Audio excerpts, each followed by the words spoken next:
Juzi kulikuwa na fainali za under 17 na Mheshimiwa Rais alitoa usafiri wa ndege na hamasa ili timu yetu iweze kupata ushindi. Kwa bahati mbaya, mpira una matokeo machungu, hatukufanikiwa.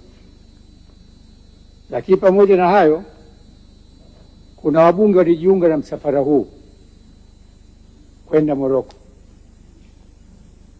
Wabunge hawa wote hawana vibali vya ofisi ya spika kutoka nje ya nchi.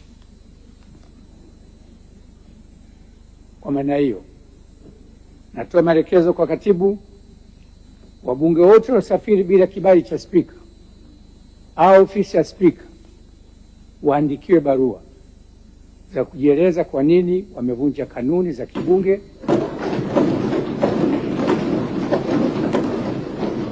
na kutoka nje ya nchi bila kibali cha ofisi ya spika.